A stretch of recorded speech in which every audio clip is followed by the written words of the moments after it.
In the next few minutes, we're going to be taking a look at a brief overview of networking. This is certainly not exhaustive, and in fact is not even to the depth that your textbook goes, but it should be a pretty good quick overview for you. Wired networking certainly predates wireless networking, unless I guess you want to include smoke signals or something. But as far as electrical and electromagnetic signals go, wired networking does come before wireless networking.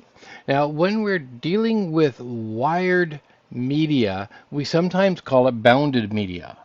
When we are dealing with wireless media, we often call it unbounded media. This is, of course, intuitive because bounded media implies that it's bounded within the wire, and unbounded media implies that it just goes out into the air everywhere and anybody can pick it up. Now, make a note here, media is plural, medium is singular. The first workable wired network was the telegraph, where we could open and close electrical circuits making little blips. In order to pull this off, Alexander Graham Bell used a twisted pair of wires to make a complete circuit. The reason for this twist, by the way, is that it helps prevent crosstalk between the wires. How it does that is a little bit technical, and we're not going to go into it here, but we discovered that by twisting wires together, we don't get as much interference from one wire into the next wire.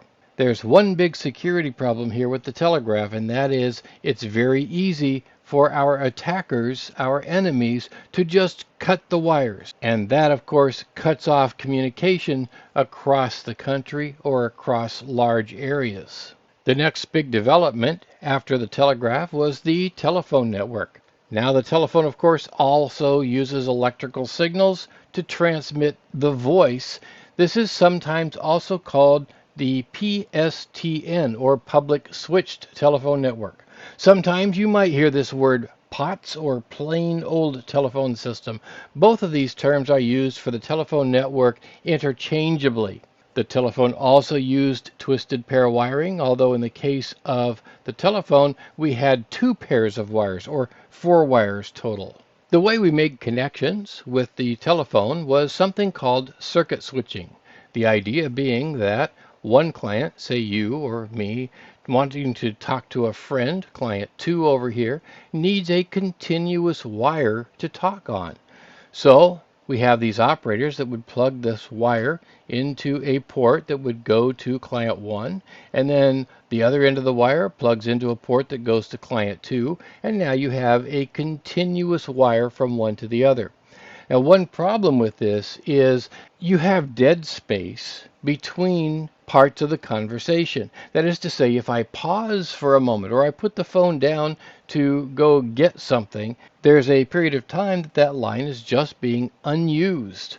And we're wasting all of this line capability that could be used if we were only able to pack the information tighter on that line.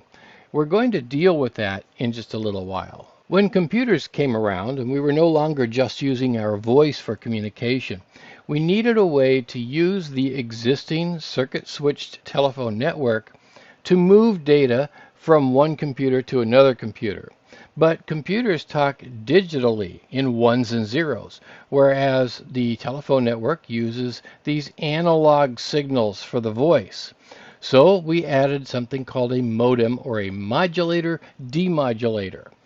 Now the digital signal that's coming from computer 1 enters the modem, is translated to an analog signal, and then at the next modem over here by client 2 is translated back to a digital signal for that computer.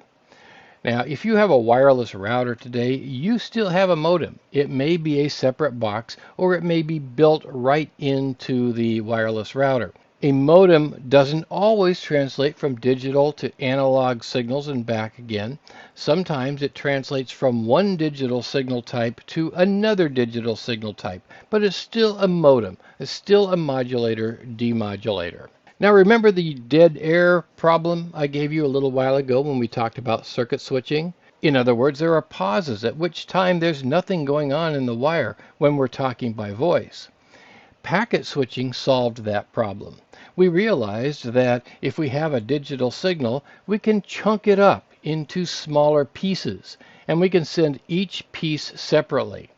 And so we have a conversation here between client 1 and client 2, and we have chunks, packet 1, packet 2. Imagine, for example, that I'm moving and I have 100 cars to keep all of my stuff as I move from one house to another house. So all of these are traveling down the freeway or the highway, and now let's assume that something happens that causes one of the roads to be blocked. Well, not a problem. The other cars can simply take another path and they can still get there. Just like roads, we can take one road or we can take the back road and still get there. The same thing happens with these packets, and this supplies several advantages: security, fault tolerance, bandwidth. Why security? Well, let's say that the bad guy is listening in on packet 1, but he can't hear packet 2. It's separated from packet 1, and so the entire message is not obvious. Fault tolerance is this very fact that we can take alternate paths. Let's say a nuclear bomb explodes and takes out part of the nation's internet system. Not a problem. The packets can simply take another route to get to their end destination. Finally, bandwidth. Packets from multiple conversations can exist on the same line. Let's say that there's a client 3, 4, and 5 over here with client 1, and they're all putting packets on these same lines, and they're traveling, let's say, a packet 1 from client 1, and then a packet 1 from client 3, and then a packet 2 from client 4, and so on, can all be stacked up just like cars going bumper to bumper on the freeway. Now, they're going to get off at various places. Some packets will get off here at client 2, some will get off here at client A or client B or something, so that they're all going to different places, but they're packed tightly on the road at the same time. That's how we can get multiple conversations on the same line and not have any wasted space on that line.